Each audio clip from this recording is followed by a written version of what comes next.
So I've been doing YouTube now for nearly 3 years, and as of today's date, the 13th of February 2024, I am still not monetized. And that's what this video is going to be about. It's about me reflecting on why that is, because there are reasons for that, and I've made a lot of mistakes along the way. And had I not made those mistakes, I think my YouTube journey would be a lot further. So whether you're a creator yourself and you kind of want to learn from my mistakes, or whether you're just interested to hear about my YouTube journey, then stick around, you're very welcome. Normally my videos are a bit more planned out than this, and I think quite a lot before I start shooting. In fact, I'll often script them, but in this case I just kind of wanted to speak more authentically and give you my genuine experience of YouTube and what it's like to be a creator. So I uploaded my first video on the 1st of July 2021, and I'm making this video on the 13th of February 2024. And right now I've got 816 subscribers. I've made 102 videos, including this one. And the last time I looked at my watch time for the rolling 12-month period, it was about 1,750 hours, 1,750. So that basically doesn't meet the requirements to become a partner in the YouTube program. What you do need is 4,000 hours of watch time and 1,000 subscribers. So if you are a subscriber of mine and you're watching this, just a huge thank you. I'm just so grateful for your support, and your subscription to my channel means an awful lot to me. It's not just about monetization, it's also kind of just a great feeling of support and validation of what I'm doing or what I'm trying to do. I see channels all the time who've maybe been going like for a third of the time that I've been going, and they're already monetized. Now, some of these channels, they don't even have any YouTube experience. Like, people who've done YouTube for a while and they know what they're doing, when they start a new channel, then they typically know how to get monetized pretty quickly. But even channels that come to it brand new seem to get further faster in terms of subs and in terms of views and watch time than I do. And so let's just reflect on my journey and see where I've gone wrong along the way. So first of all, my first video was a video gameplay of a classic arcade game called Golden Axe. And yeah, I loved that game. I really did like arcade games, and I still do. And that kind of retro gaming thing is something that I'm interested in. It's a bit of a hobby. So I thought, having seen other channels that already had hundreds of thousands of views for gameplays where there's no commentary, it's just literally a gameplay of these classic games, that all I had to do was basically do gameplays myself with no commentary, with no face or anything, upload them, and bingo, I'd become a YouTuber and a millionaire, and it would be a source of passive income, and great. That was my first mistake. I just did no research. I did not realize how things works. I was so naive to the world of YouTube. I'd watched YouTube when I needed to, mainly for things instructional things, when I wanted to know how to do something, maybe DIY project or something. I'd look on YouTube and find out what the steps I needed to follow were. But I wasn't really into YouTube like I am nowadays as a platform, because funnily enough, this is the genius of YouTube. In the course of being a creator, it's made me watch YouTube an awful lot more, to research and to try and see what other creators are doing and understand what viewers are drawn to and how thumbnails work and do all this. So I watch YouTube all the time now, much more than any other kind of media platform. But yeah, I started with these gameplays, and do you know what? It was quite a lot of fun. I'd recently got a Pandora retro arcade box with some joysticks on it, and you'll see that my channel to begin with was called Average Joe Arcades. The review that I did of the Pandora did pretty well. It's still by far my most viewed video, and I used to have a lot of fun. Actually, when I did the 2-player gameplays, I would play those with my daughter, and it was the first time that she played the games, and it was the first time that I played the games since I was her age, so that was just a lot of fun. And then I got a bit of feedback actually from friends. My friend, who's very good at kind of giving advice, but at the same time being supportive and not being critical, basically suggested that I'd probably do better if I focused on creating original content with my face and with me talking to camera than I would doing these gameplays. And he was absolutely right. Now, the second mistake I made very quickly after starting the channel in the first place was to tell the world about it, tell all my friends, go on Facebook, everyone I was, having a conversation with, I've got a new YouTube channel, you'll have to check it out. If you like it, subscribe and all this. And oh my goodness, with you. Let me tell you, had I done the research and had I, really gone to town on my niche in terms of retro gaming and gone for it, then the worst thing I could have possibly done was to tell a load of people that have different interests, different viewing habits, that may have no interest whatsoever in retro gaming to subscribe to my channel. Because that harms your channel. When you have subscribers that are subscribing because they're your friend rather than because they're genuinely interested in the videos you're making, it's just going to sink your channel, because the algorithm's presenting your videos as you make them to your subscribers first before it shows them to anyone else.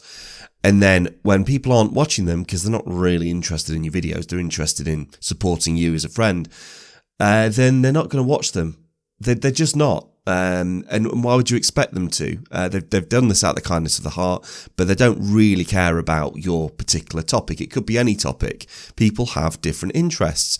They might not even watch YouTube as a platform, really, very much in the first place. And if they do, YouTube is such a massive landscape. It's infinite, the amount of kind of content there is on there, that they probably don't watch the kind of content that you're producing. So telling your friends and telling even random people that you meet about your YouTube channel when they have no interest in your niche, just don't do it, honestly. You'd be better off just starting one and telling no one, and letting the algorithm, or as Mr. Beast likes to call it, the audience, which is ultimately what it is, do the work and push the videos to the right people. Because ultimately that's what YouTube is doing. It's not serving the creator, it's serving the audience, which is absolutely right. That's part of its genius. It's not trying to give you the best chance at being successful with your videos. It's trying to give the audience the best possible experience so that they keep coming back to the platform and they keep staying tuned in. So yeah, telling people about my channel was probably the worst thing. And I actually went a little bit further than that. I did have an Instagram account, and I was kind of, following people so they'd follow me and messaging them and all this. It's just quite embarrassing to look back on it, to be honest with you. And yeah, to be honest with you, I probably did get a few subs like that. But again, even though they might have been in my general topic, it wasn't organic. It wasn't me growing it as somebody passionate about that area and people just happening to find it. Me trying to promote it and push it was not helping my channel at all. Okay, so that was mistake number 2. So far, all I've really told you is that I started a YouTube channel and I didn't research it and I started doing gameplays and it was all kind of coincidental. There was an element, yes, where I wanted to be monetized, and of course I want to do that. Any YouTuber that tells you differently, who uploads a lot of videos and takes it seriously, if they tell you they're not interested in the money side of it at all, I just don't believe them, because there's plenty of other ways to upload videos without making any money, or just show them to your friends and family. So yeah, I was definitely interested in the monetization side of it. However, I just genuinely do like videos. I love movies. I'm really, really interested in how movies are made. Always been interested in the behind the scenes documentaries. I did that, to be honest with you, more than anything else. That's probably the thing that I watch the most on YouTube. As a kid, I wanted to be an actor. I did actually have an acting agent for a while in my late teens, early 20s, went for TV auditions, things like that. I was never very good at acting, so I didn't get any parts. But the fact is, I do like creating stuff. You can see a keyboard behind me, guitar. I've written songs in the past. I'm a creative type of person. Always loved drawing as a kid. So the actual act of making a video and creating a video is something that I find fascinating. So I've always been really interested in the editing process, getting used to the tools, things like Adobe Premiere Pro. I've started doing more After Effects this year, as in just learning about it. I've not really applied those to any of my videos yet, but, looking at green screen and, the different type of J cuts, L cuts, different kind of transitions and what they mean, and really looking into that. I've read stuff like The Art of the Cut, which is a great book, just to understand how the process works. I enjoy the process of making videos, and I think thereby leads us into mistake number 3, is being too involved in the process of making videos without really thinking about the end result. So really, what I've learned is you should, in your head, think of your video like a package, right? And it's the pairing of the title and the thumbnail that will grab the viewer's attention in the first place to watch your video. Okay, so it's taken me so long to really get that, because it was always the thumbnail and title that would be the last thing I do once I'd done all the edit. Whereas now it kind of always leads my thoughts, because ultimately that is what makes people watch your video, is the thumbnail and the title. If you haven't got that right, what it means is you haven't really understood the purpose of your video, the fundamental message. What is it? Why would a viewer watch your video? So I would often, still do, to be honest with you, but to a lesser extent, but just launch into making a video without really knowing where it was going to end, right? And that's, I wouldn't say it's a recipe for disaster, but what I would say is don't expect great viewership from that, right? Just because you've got a vague idea about a video, you spend a load of time editing it, and you think it's wonderful, does not mean that anybody's going to watch it. You have to think about the end, start with the end in mind. You've got to realize what your video is, what value your video is giving to an audience. I found this hard. I found imagining the viewer at the end of it and imagining who that might be quite a difficult thing to do. I think some people are just more gifted at it than others, but I've really had to try harder to think about that person. And you know what? Ultimately, what I've come round to is I make it for me. I know that sounds counterintuitive given what I've just said, but I find it difficult to imagine an audience that isn't like me. If I make a video, the best results I'm going to get are when I can see me getting value out of it. It's a video that I wish somebody would have made this video because that's what I wanted to watch, right? So when I was starting out, I'm almost addressing this to me as a newbie, because when I was starting out, I think this information would have been helpful. So when I make it for me, I find it a lot easier because I know what I'm interested in.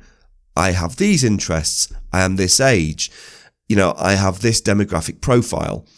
And therefore, when I think about me, rather than some impossible imaginary avatar, like a marketing person does, which I find really difficult, then it just tends to be easier. So, but the mistake number 3, as I say, was the getting too involved in the process, thinking that just because I'd put loads of time into something, into creating a video, that it was going to do well. Just not true at all. In fact, some of the videos that I've spent the least amount of time on have actually been my best performing videos. For example, the one about the retro arcade, the Pandora, because do you know what? A bit like today, I just kind of decided to do it, did it on the spur of the moment. Very simple, talked to the camera, didn't script it, and then just literally gave a demo and recorded my screen. And actually, that just seems to be what people have gravitated towards, have enjoyed, because there was quite a clear purpose. It was, I am going to show you, as somebody who hasn't got one of these, what it's like to have one when you first turn it on, unbox it, etc., right through to playing a game. So that was the intention, very clear, and I think that that's why it did well. The highest performing video of mine on the channel is kind of the point that leads me into mistake number 4. Now, I think if you're interested in YouTube growth and you take this seriously, every time you upload a video, although people say just put the quantity out there, which is great. That is true. Every time you make a video, you are giving yourself a chance to get more views, more subs, more watch time, and all this. However, if you put a video out there that's a bit different, or something that you're not really that bothered about, and it becomes your most highly successful video, and therefore probably will get you the most subscribers, what that then means is the algorithm thinks that, right, your channel is about that. So it will put all your future content for a long, long time out to those viewers, right? So for example, the people who watched my Pandora video, which has got 36,000, coming up to 37,000 now, they ain't interested in what I'm doing right now. Why would they be interested in a YouTuber's journey and the mistakes that they make? So I think really it's about niche, and it's about me changing directions a lot. That's probably the mistake I'm trying to articulate here. But I think it's also about, if you do care about growth and you want to grow quickly, and I do think that there's something about just posting what you want, and organically over time you will get subs, you will get watch time. But if you want to go quickly, be very careful about what you post, because if you have an outlying video that does really, really well, then it can kibosh any of your future videos for other interests you may have. So I suppose really it's that old adage about you must niche down and all this. I'm still not convinced that long term that's a great strategy, because yes, I love retro gaming. You'll notice my channel is no longer called Average Joe Arcades. It was for a long time. People thought I was called Joe. It wasn't. It was I was just using the Average Joe kind of analogy in life. But it was called that. I tried to niche down into that area, but I kind of realised that there was only so many videos about retro gaming that I was ever going to make. I will still make them every now and then because I do enjoy retro gaming, don't get me wrong. But to base my whole YouTube creator existence on only that one topic, I just found restricting. So, yeah, it is ultimately about, if you are going to niche down, then make sure it's something that you just love so much that you could talk about it forever. For me, I would struggle to do that. And maybe I'm not cut out to be a YouTuber. Maybe that's why I haven't even got 1,000 subs after nearly 3 years. A lot of people watching this will probably say that. I disagree. I think that everyone has something to say from their own experience.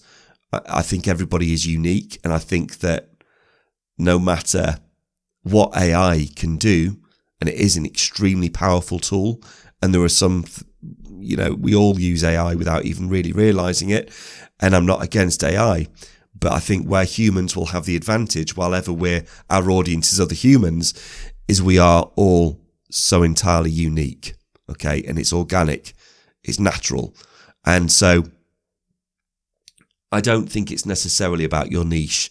I think it's about you. I think YouTube, the clue is in the name.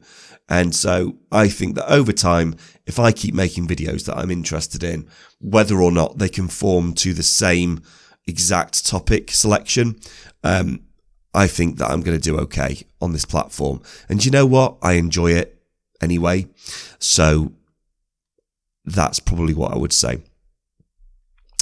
The next mistake that I made, and this is quite a very specific platform-specific thing about YouTube, was that after a while of doing Average Joe Arcades and spending many, many hours editing, going on location, interviewing people, and then getting very mediocre views out the end of it, I thought, you know what, sod this.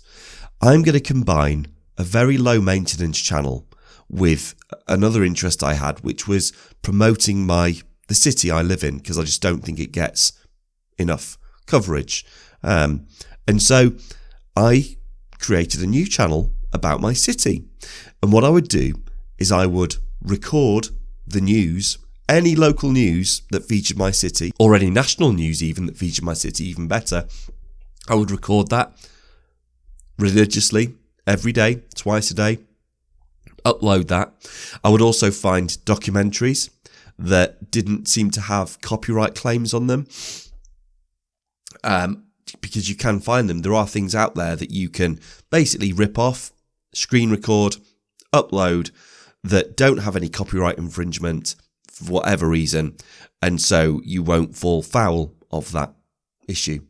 Now, in the most part, I didn't have any problems with that. I did upload a few which did have copyright infringements, and so that was basically part of the mistake, was contravening copyright, and not.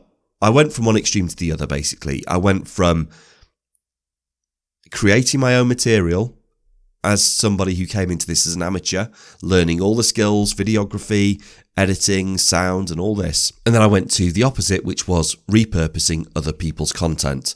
And I got a copyright strike from that. And I felt bad about that, because one of the things that I uploaded was a documentary by a local filmmaker that I really respected.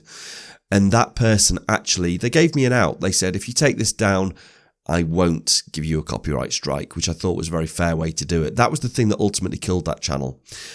However, just before that, the real kicker was that having very quickly amassed a lot of viewers, a lot of watch time, and a lot of subs, I got to over 1,000 subs within about 3 months.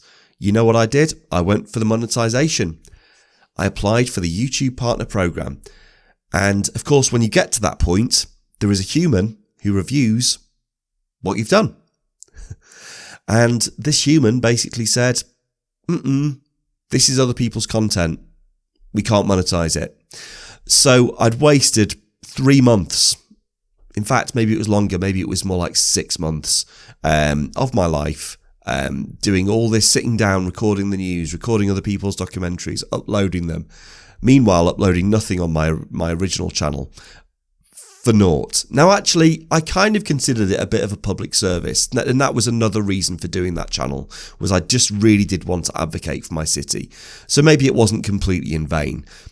But what I'm saying is, from a monetization point of view, it was a complete waste of time. And I just deleted that channel once I got that copyright strike threat from that documentary maker. I just realised I was doing the wrong thing here. So that was the next mistake. After that, I decided to create a new channel, and this was going to be Tom D Man, which is currently the title of my main channel. And I did product. I was basically going to be about product reviews and affiliate marketing. Now, I actually started to get some traction on that. I think the first review I did was the Focusrite Scarlett 2i2, and that got something like 2,500 views, I think, very, very quickly. And I was like, wow, I was getting some great feedback. I was getting a lot of people commenting, and I was getting some affiliate links, people clicking on the links and getting some income from that. But I then got to think, hey, you know what? My original channel, my Average Joe Arcades, that's got like over 700 subscribers here. Why don't I just knock this other channel on the head and rename my original channel Tom D Man, and then re-upload those videos that I'd put on this new channel to Tom D Man, and hey presto, if it got 2,500 views on this new channel, then it's going to get the same on the other one. Big mistake. No, it did not. It did not. Because as I said earlier, the original channel was it had found an audience that were watching things like the Pandora arcade, people who liked retro gaming, and they saw me as a retro gaming channel. So then when I started to upload this new content after several months of having done nothing on the channel, it just took an enormous amount to gain any traction whatsoever. And so, the stats speak for themselves. But if I look at the amount of subscribers I got in, say, my first 18 months of my channel, and then looked at the next year, it was like, let's say I got 750 in the first 18 months, and then I got 50 in the next year. It was that kind of thing. And you know what? Having messed about and tried different channels and tried different niches, I've just gone back to, I'm sticking with my original channel now. I've messed things up for myself. I know that a lot of people on there probably signed up for the retro gaming niche. I've got a few that might have looked at the kind of the more videography, home electronics side of things. But I don't have the energy now to restart another YouTube channel by myself. It just doesn't seem worth it. I think I probably would get more traction if I did do so. But you know what? I'm just going to stick with the one I've got. There's a lot of other things that I've learned on this journey. For anyone starting out a YouTube channel, it's probably a lot harder than you think. It's not that hard to make a video. It's not that hard. Anyone can hold a camera up in front of themselves, put it on selfie mode and make a video. To get people to watch that video, that is a lot harder, as any YouTuber will know. And even the big ones will tell you that, because often it's the ones you've put loads of work into a video. You think it's great. You think it's going to just serve this massive audience, and it absolutely bombs. Absolutely bombs. Yeah, it's a real frustrating ride. But that's YouTube for you. And I just thought, you know what, I'm just going to make a video that's very different from what I normally do, that maybe shows a bit more about me, and that isn't about a product or about how to do something, that's just about me. Because I think ultimately, on my YouTube journey, that is the only way that I'm going to grow and thrive and what have you. And you know what? If you've made it this far, well done. If you want to subscribe, that's great. Don't feel like you have to, whatever.